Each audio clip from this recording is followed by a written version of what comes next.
இல்ல எனக்கு என்னன்னா பிடிச்சிருந்ததுன்னா, அந்த ஃபர்ஸ்ட் ஹாஃப்ல நம்ம அந்த ஷார்ட் ஃபிலிம் பார்க்குறோம்ல ப்ரோ. அதுக்கப்புறம் ஹீரோ சொல்றாப்புல, இது வந்து நான் படிச்ச ஒரு கதை. அதுலேருந்து நான் எடுத்தேன் அப்படின்ற மாரி. செகண்ட் ஹாஃப் மூவ் பண்ணும்போதெல்லாம், அதோட ரெப்ளிகபிளா நீங்க காமிக்கிறீங்க. ஆமா. ஸோ அது வந்து அண்டர்ஸ்டாண்ட் பண்ணா மட்டும் தான் புரியும்ன்றது நம்மளுடைய இது. அது அங்கங்க வருது. ஏதோ கொஸ்டின் வருதுல்ல, ஏன் ஏன் ஏன்னு. அதுக்கு பதில் இருக்கு. ஆமா. அந்த பதிலுக்காக கொஞ்சம் நம்ம காத்திருக்கணும். அவங்க என்ன சொல்றாங்கன்னா, இப்ப இந்த கதை வந்துருச்சு. இந்த கதைக்குள்ள அவங்க ஏன் வந்ததா கேட்குறாங்க. எனக்கு கொஞ்சம் ஷாக். ஐய்யய்யோ! அப்போ தப்பா இதுல என்ன? இத புரிஞ்சுக்கணுமே. அங்க வந்து அந்த பொண்ணு 10த் படிக்க போன பொண்ணு ஒருத்தன கல்யாணம் பண்ணிட்டு போயிருச்சு அப்படின்னு சொன்னா, அந்த பொண்ணு இங்க சொல்லுது. நான் தான் 25 வருஷம் கழிச்சு நான் கல்யாணம் பண்ணிட்டு இன்னைக்கு நான் அப்படி வாழ்ந்துகிட்டு இருக்கேன். அப்படின்னா, அந்த பொண்ண ஏன் இங்க வைக்கணும் அப்படின்னா, அந்த பொண்ணோட பையன் இன்னைக்கு 2K கிட்ஸ். அவன் மொபைல் பார்த்துட்டு இருக்கான். நான் அவன பத்தி ஒண்ணு சொல்ல வேண்டியது இருக்கு. ஸோ இத சும்மா நம்ம சம்மந்தமே இல்லாம ஒருத்தவங்கள டீ கடையில வைக்க முடியாது. அப்ப யாரா இருக்கலாம்? அவங்களா வையி. ஆடியன்ஸ் ஓ!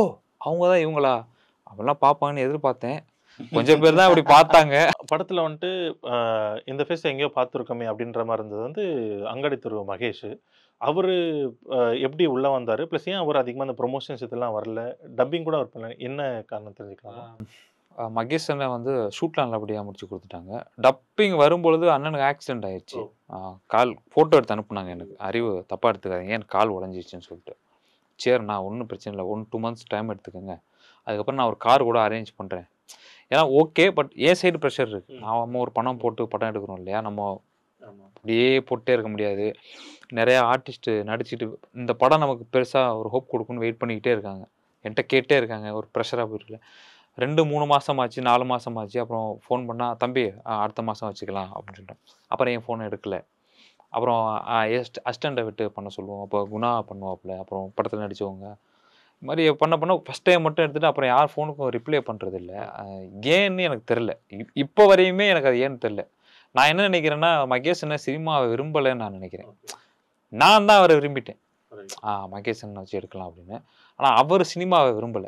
ஆனா ஷூட்டிங் வர்றதுக்கு முன்னாடியே விரும்பாம இருக்காருன்னு தெரிஞ்சிருந்தா நான் அவர விரும்பியிருக்க மாட்டேன். அப்புறம் வரல. டப்பிங் வரல. அப்ப நான் ஃபைனலா ஒரு தடவ அண்ணனுக்கு ஃபோன் பண்ணேன். தப்பா எடுத்துக்காதீங்கண்ணே. நான் கம்ப்ளைண்ட் பண்றேன். வேற வழி இல்ல. ஏன்னா, இப்ப நான் நடிச்சிருந்தேன்னு வைங்களேன், நீங்க டப் பண்ணிடலாம். யாருக்குமே தெரியாது.